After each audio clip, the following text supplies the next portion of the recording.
Welcome to Toot Your Own Horn Music Matters. Today I'm here with the one and only Nina Teves. Hello, Nina. Hi, thank you for having me. I'm so happy to have you here and very excited for you to share your journey in music making. How did it begin? So, in my school district, choosing your instrument usually starts in at the end of fourth grade.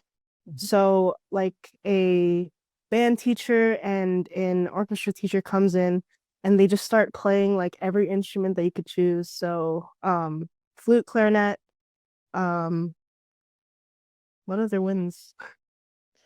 Um, Trombone, saxophone, maybe? yeah. I don't think saxophone was included yet. I'm not entirely sure. Mhm. And then of course the orchestra, violin, viola, cello, um, and then I don't think bass was included yet. So, um, it's like a whole assembly for all fourth graders, and then they play the instruments, and then they give us the sheet, and we ask our parents for permission, of course, if we can choose an instrument, and then we put down like our first two choices. And I remember when I heard the band teacher play, I was like, I think I want to play clarinet just because of the range. Like, it was so cool to me that um just how wide the range was from the low F to the I don't even know if you even made it to the high like G, but I was just impressed immediately by the range. And the only other instrument I was interested in at the time was probably violin, but um it, it just didn't speak to me the way that clarinet did. Did you get to try it or was it just they played for you and you had to choose? It was just play for you and then you just list down your like top two choices and then you hear back from them. And I think if there was like too many of one instrument, they would have you do the second one. But I guess there weren't really that many people signing up for clarinet, so And so what happened next? Where did you get your clarinet? um so I have an older brother and he ended up playing alto saxophone. He's 5 years older than me. So when we got his saxophone, it was from music and arts. So I went to music and arts. My first model was a Yamaha. Mhm. Um that's all I can really remember about it. And what do you remember about the journey starting? Um I remember liking it immediately, but I was like I want it to go faster. Like I want to learn more like as fast as I can. I want to be able to play everything that I want to play. And I don't think it really clicked for me how much I like loved it until I learned how to get over the bridge, like and like play the higher notes finally. Because in it didn't start until middle school when we started working on that. And I was like the only student who could do that at the time in my band. So I was like, okay, I'm good at this. I'm in. Um and I would just practice for hours and hours, like every single day. No And prompting required. yeah, no, once I just figured out that that it's possible for me to like be good at this, I just wanted to be better and better. Were your friends in band? Um, Actually not really. No, my best friends were not in band. I ended up making best friends and because of band, but no, I just think it was like too expensive. Like it wasn't something that they could invest in at the time. Hmm. And so you were independent enough to do it without all your friends being there. That's kind of cool. Yeah. Then what happened? Um then I think I remember seeing a show on Chicago on Broadway, and it was Chicago. And what's cool about that show is that the pit orchestra is on stage. Mhm. So I literally got to see a clarinet player like play professionally for Broadway, which I was already obsessed with.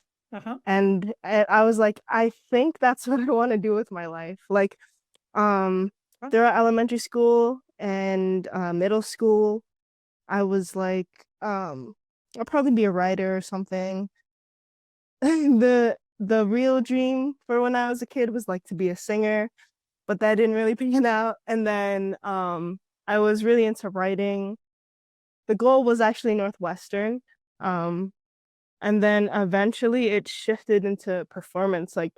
And I think that that Broadway show is what sparked it, just because I could literally see that you can play for Broadway on an instrument instead of like actually having to perform and sing the songs. Were you a good student? Yeah. I definitely got worse as school went on, just because I think it got harder. And then long story short, I had like this concussion from volleyball when I was like 17. And from then on, like my brain hasn't been the same. But yeah, I was a pretty good student. Most of my free time though was like spent just playing. Mhm. So it really drew you, you were really drawn to it pretty quickly. Yeah, the only thing that was like pushing me away from playing clarinet was probably like the Squidward comparisons, Oh, like on SpongeBob. But even then, I was like, I'm gonna sound better than him. Like I know he's bad. that's funny. Yeah. So how did you make a decision to go on and become a music major? Well, my freshman year of high school, my band director came to me and he was like, "Do you want to play in the pit, like for the musical?" Um, I don't know what was going on at the time, like why any upperclassmen weren't able to do it because there were three parts for it. And of I was playing the third clarinet for the show Thoroughly Modern Millie. Oh, And um that locked it in even more because I finally got to experience like playing in the pit. I got to experience like all the tempo changes and like all of the notes you had to make during the show and like having to like pay attention to like really closely to the director to make sure that everything's lined up with the singers. Um it, that was just it really. I was like, oh, I have to learn all the other woodwinds because that's what they do for orchestra, pit orchestras. Um I have to get better at sight reading and all of that. And is that when you started to play saxophone? well, I started playing saxophone in my senior year of high school actually. I remember sophomore year, I think I was just like dabbling in flute. I was dabbling in like oboe. Because at that time, m- the way my high school works is that there's like a freshman band, Mhm. and then after freshman band, you like audition into everything else. So sophomore year, I made it to the top wind symphony Mhm. at my school, and I was like second chair the entire time. The first chair was an upperclassman, Mhm. um, but I was still in the first part. And I think um to my band director, me and that upperclassman were just like interchangeable. So once that upperclassman left, he's like, "Do you want to join jazz band? Do you want to play tenor sax for that?" And I'm like, "Sure, why not?" Um, because yeah, I was starting to get really serious about learning everything else. Because I was in the pit orchestra for the next 3 years of high school. I think we did like Into the Woods, we did Anything Goes my senior year, and then we did Big Fish. I'm not sure if you know that one, but yeah. Um, and then it wasn't until my senior year that I actually doubled for the show. So I was playing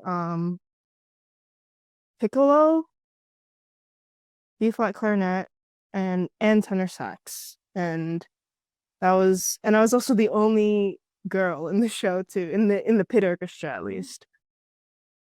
What made you decide that saxophone was a cool thing for you? Was it just jazz band? Was that a really great experience playing in jazz band? I have like a complicated relationship with like jazz band in general. Um, I I do recognize the talent that it takes. I recognize the skill and work that is put into it. Um, but it just doesn't speak to me the way that like classical music does, the way that show music does. I think I just don't get it, honestly. Um, but playing tenor was cool just because it's just something similar but different enough from clarinet. But it didn't really like latch on the way that clarinet does, the way that like flute pulls me in as well. So you were learning all these skills because you thought you were going to do what? Be a band director? I thought I was gonna be a pit musician. Pit music. So yeah. So my junior year, I auditioned for a summer program at New York University and I made it in. I learned um I can't remember exactly how long it was. I think it was at least like a week or two. I got a scholarship for it. So thankfully I didn't really have to pay much. And then I learned under Pavel Vinitsky and I played in a clarinet trio. Um and at the same time, that's when I learned about their Broadway orchestra. So they literally have an ensemble dedicated to just playing Broadway music and playing those shows. And I'm like, I guess that's the school for me. They're doing exactly what I need. Broadway is like right around the corner. Um, that'll be the school. My other choice at the time was Lawrence University, just because my on and off clarinet teacher recommended it, and I did really like it there, but I feel like everything was pushing me towards NYU. Even my parents were like, "That's really impressive. You should go there." And I was like, "Okay." Um, so I go there. So I audition.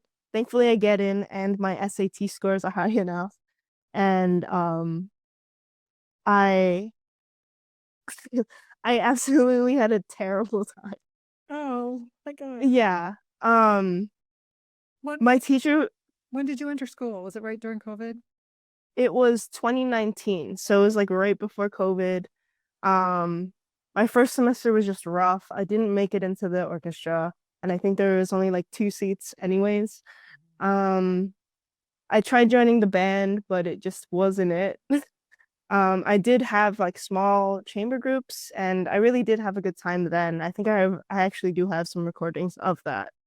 So it was really fun to like do those kinds of things, but the community just wasn't there. Like you could feel the competition and like how unhealthy the environment was. So that was really like pushing me down.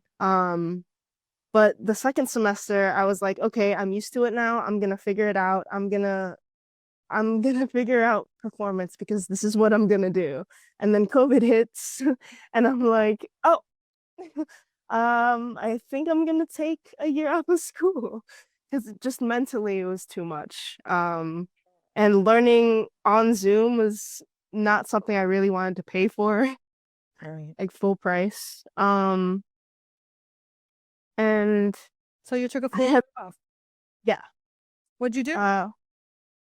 So I, to be honest, it was a lot of moping, just because A it's lot of like, people moped through COVID. yeah. You were not alone with the moping, I think. It was just a real long, like depressive state, honestly. Um, I did end up working like part-time retail at Woodfield Mall Mhm. for like a good amount of time. It was like almost a year there.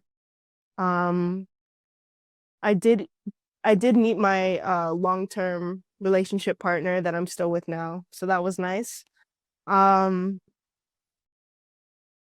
but yeah, I think I was just too depressed to play, honestly. Like it was too disheartening to know that like my teacher just wasn't really like backing me up. Mm. Um, it was hard like hearing myself and like knowing that I could be better, but I'm just not. It was like this complicated thing where it's like if I don't practice, then I won't get better. But when I practice, I sound bad and I don't want to continue playing. And it was just that loop over and over again. So you didn't play Not that year. no, I didn't. Um, And then what so happened next year when when school was starting again? What did you do then? once I started with school, I think I So you just went moved. back. Yeah, I did. I ended up going back to school. Um, but by that time I was like, I don't think this is for me anymore. I don't think I have like the um mental strength to like continue with this because it was just too hard for me. I'm like getting choked up now just Oh, thinking about it. because people were so mean, or because it was so competitive, or what was it that made you feel that you weren't cut out for it? There were just a lot of things. I from like high school, like throughout my high school career, I already knew the amount of like debt it would put me in. Right. Um, I just understand that. because, yeah, my first step up from my Yamaha was a used nickel R13. Right. And yeah, there were just like so many issues with it. Like, I would go to, I think I throughout those like 4 years, I went to like five different techs just because it just didn't, it was hard to find one, first of all, and then it was hard to find a good one. Mhm. So they were like telling me, like, oh, it's leaking. You need like all cork pads. And I didn't know better. So I'm just like, okay, I trust you. So all cork pads. The next thing I know, oh, it's still leaking. It's because you have cork pads. Oh my gosh, cork in the bottom joint too? Yeah, all of them. That's crazy. And I was like, okay. And then they're like, yeah, no, you need like these green back pads or and I'm like, sure, you know what? I don't even know anymore. We're at it. Ka-ching, ka-ching. Yeah, like my parents were um knew how much it meant to me, so like they were willing to put in that money. And they didn't like take um my passion for music seriously until I got into college. But I feel like by that time it was kind of too late. Um, just because I wasn't receiving their support throughout high school. Um, and then when it finally came down to it, I'm like, I don't have the drive for this anymore. When I came back to school, I had switched teachers. So I was with Pavel again, with Pavel Vinitsky, who I was trying to go to from the beginning. And NYU told me at the time that he was fully booked, like he doesn't have any more space for students. And I was taking like bass clarinet lessons with him, like on the side, alongside my soprano clarinet lessons. Mhm. And he's like, I don't know what they're talking about. I had space for you. And I'm like, what? So it was just even though I finally got to him, it again was like too late. Like everything that happened, COVID, a lot of like personal business that made like things really difficult for me. Um, it was just all piling up, and I knew that this was unsustainable. Like it wasn't something I could keep doing. So why in the world did you go back with such little support? What made you do that? Uh, I think it's just part of like the culture growing up. They just like tell you, do good in school, go to college, get a degree, and then you'll get a good job. And like, um, I knew that I couldn't drop out. My older brother had dropped out previously, and he didn't end up going back to school. So I knew like That would I be, have to be the yeah. yeah, like I have to be the example at least. And I got into NYU, so like it seems like a waste if I don't finish. And even though I wasn't doing what I wanted, I ended up switching to music business. Even though I wasn't doing what I wanted, I knew that at least I'd have a degree and they slapped NYU on on it. So it was something to show for it. And luckily, I did have a scholarship that covered over half of my tuition. So at least the I wasn't like paying too much either. Mhm, Um, so yeah, just I just knew that I had to finish something. mhm. And yet you weren't very supported, so where did you find comfort and support? Um, within myself, I guess. Yeah. With my older brother. I would say he's like my best friend. And then my significant other, of course.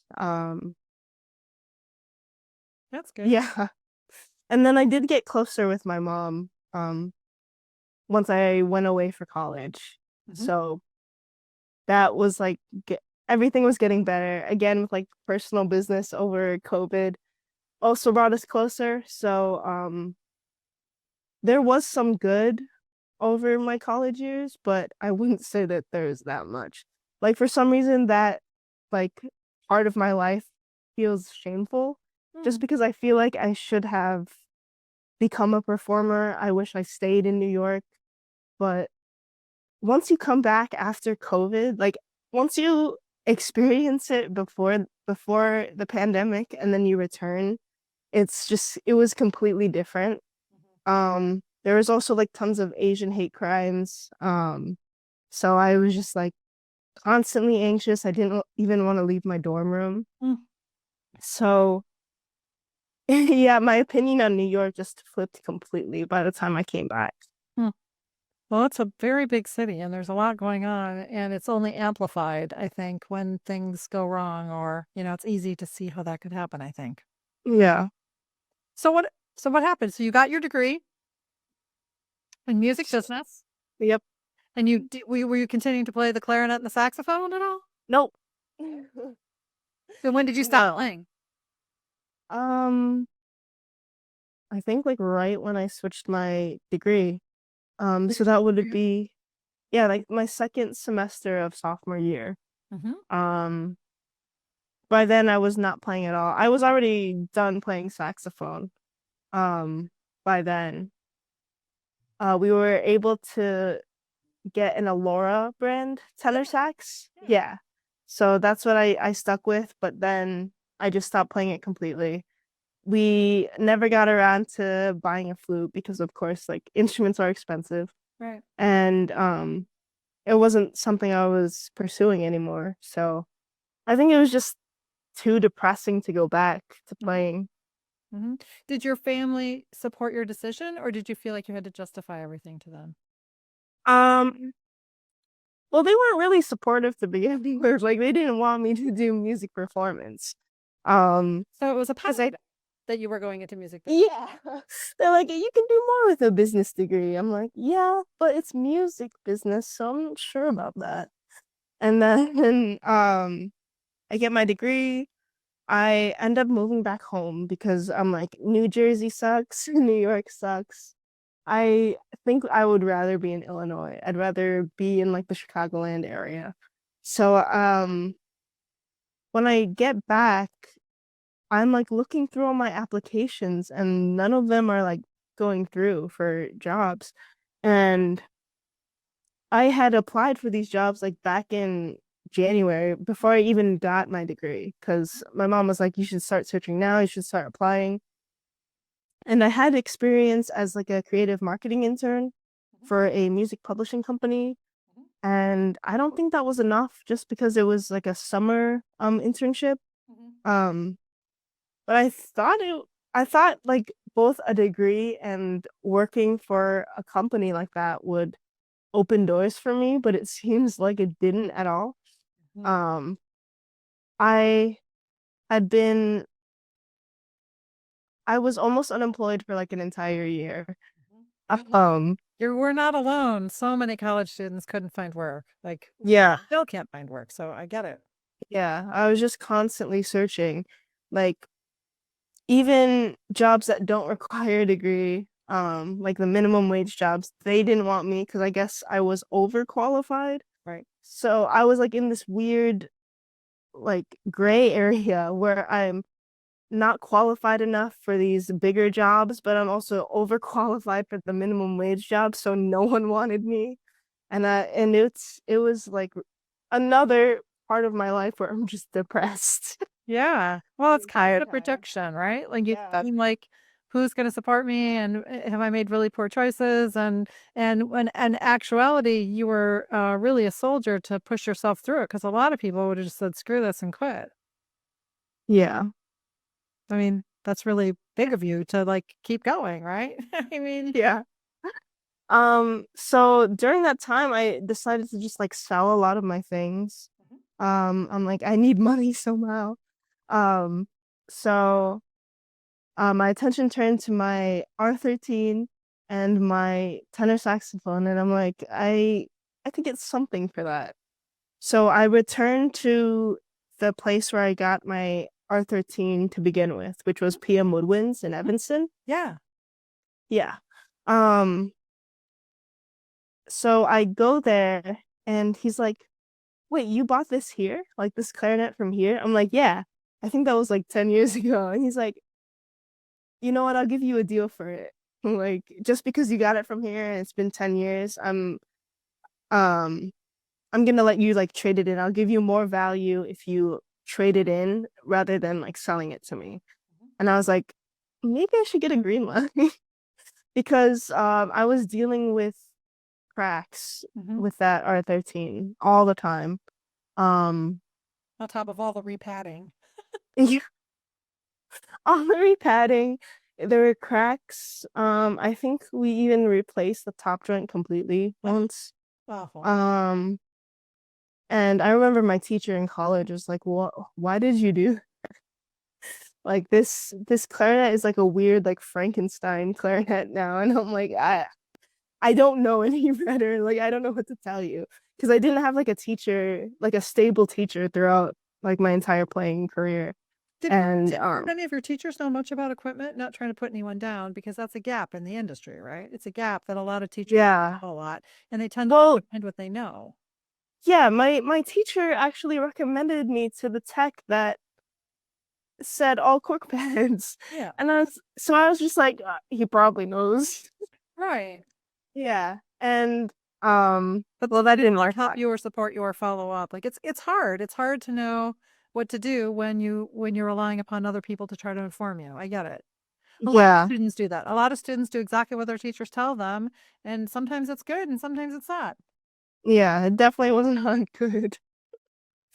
Um, so um back to PM Woodwinds. I thought I was gonna just give up playing for good. Yeah. I thought I was just gonna sell both of them.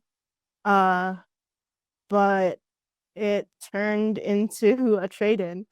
Because I started trying out the horns that they had, and it was a used R13 Green Line. Mhm. And like I felt the spark again, Yeah. like both walking into the repair shop that I originally got my upgraded horn from, Mhm. and just finally like playing on a like completely overhauled used horn that feels and sounds great. Like something clicked again. Awesome. And And again, uh, no support. All by yourself, you're making these decisions. yeah, yeah.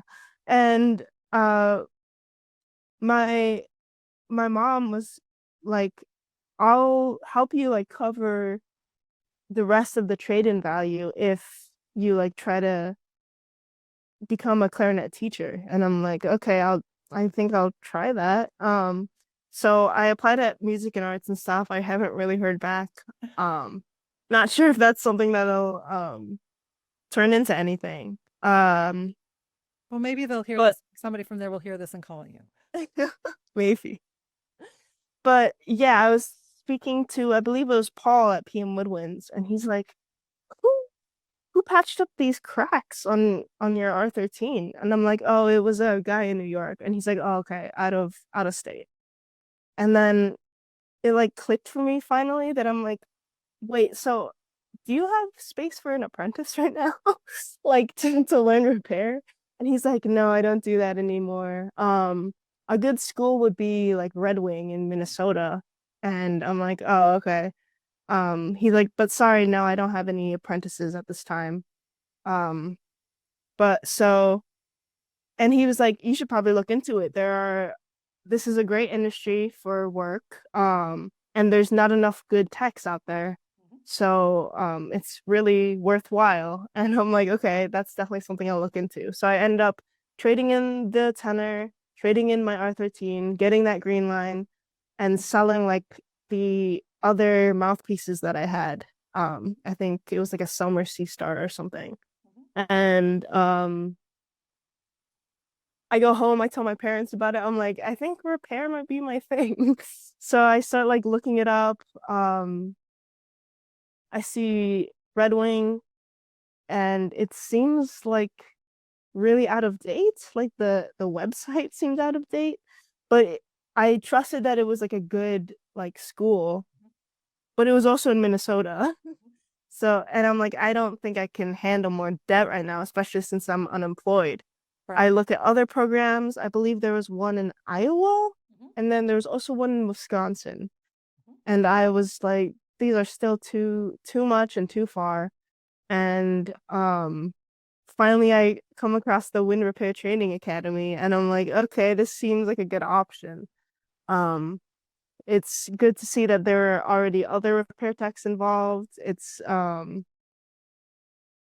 seems affordable and it's like it seems like something that I would really be able to get into. And it wasn't like an alarming price tag to where my parents were like, okay, that's something that we could probably help you with because I kind of have like a history of like getting into things but not fully. Uh-huh. So so when I like bring something up like this to them, they're a bit skeptical. Yeah. So once I like knew that this was something that I would do, I was like really excited. Um I remember speaking with Karen over the phone and I knew that everything sounded great, but it seemed too good to be true. Um and then um when I was like speaking with my parents about it, they were really worried about the the presidential election and like how that may affect their jobs. Because my dad was like just employed at another architectural company, and he's like, if we go into a recession, I'm first to go because I'm new. And I'm like, yeah, that makes sense. So we didn't really want to risk any financial difficulties. So when you offered me that job, I was like over the moon. I was like so excited. I'm like, this, I'm finally back into music. Mhm. I'm finally gonna learn something that's worthwhile, that's gonna help the community, that's gonna expand my skills. I was just like so excited again. I remember telling my elder brother, I'm like, I'm back in, I'm back in. Um, and so like learning so far has been really cool. I know I'm just replacing like tenon corks and like little cork bumpers, and I'm about to start pads, but it already feels fulfilling. Awesome. And we were Yeah. able to find through the generous donation of um Les Les Thibbing's son a scholarship for you. He was the professor of saxophone at Wisconsin and he played. Yeah, I read into him that too. Yeah. Yeah. I was like, oh cool, he was a doubler. Yeah. And so Yeah. to get some support for Nina to be able to start these classes. And it was very generous of him to do that. And we picked someone who mirrored his father, Adam Thimming's father, Les. And so it's really exciting. It's really important to find support, isn't it, Nina? Yeah. Yeah. We all need it. I don't think any of us can get through without it. Yeah. And you're putting your music business skills to use too, because you're helping in the shop some and you're learning repair and to have you in the shop long term. Yeah, I hope to be here long term. Yeah. Yeah. And so your future looks bright after all of that darkness. Here we are in a great place with Nina persevering and it paying off. Yeah, hopefully. All it takes is Hopefully. one person to recognize that you have resilience and a determination to go, and that person can change your life. And whoever that person is, everybody has one of those. It's so helpful, isn't it? Yeah. If somebody was listening to this podcast and amazed by your story, what would you tell them to try to encourage them to get back to playing or to choose to try to play a wind instrument? I think part of it is just your instrument itself. Um, Sometimes you just might have the wrong one like under your fingers. Um, I think I knew that from the very beginning when it needed two different repads and the upper joint completely replaced. Um, but I think it's better to change that as soon as you can. Um, find somewhere where you can get something that's in your budget and sounds the way that you should sound. Because that makes an insane difference. Like that's what brought me back to begin with because I remembered how good playing is supposed to feel and sound just because I finally got an instrument under my fingers that does everything that it needs to do. Um, Quality repair and having not the instrument be cracked. And whenever you have an instrument, it seems as though it becomes an extension of you. So if the instrument isn't performing or it has a lot of problems, it's hard not to take it personally. exactly. I think that was what I was struggling with too. Just like I would record myself just to know what I actually sound like and what I can work on um stylistically and things like that. And I remember just every time I'm like, this sounds awful. Like every time I hate this. I hate how I sound. Um and I I feel like I'm in a much better place now, mentally, of course, but also playing wise. Like I feel more confident in that, just because of my instrument itself. Like I could go on and on about my R13 green line. Like I love it so much. I love that I don't have to worry about cracks. Um, and it just feels right and it feels like I can play again for once. Awesome. Nina, I'm so appreciative that you took the time to do this with me today. And I know that we juggled some schedules, but your story is really great, and you're gonna touch people that are your age. And a lot of people have gone through difficult times in college and struggle to figure out how they're going to get through it. And so you're going to help people to see that they shouldn't give up and they have to keep going. So thank you very, very much for doing this with me today. It'll air in a few weeks, and go work on pads. Thank you. Thank you. I will. See you later.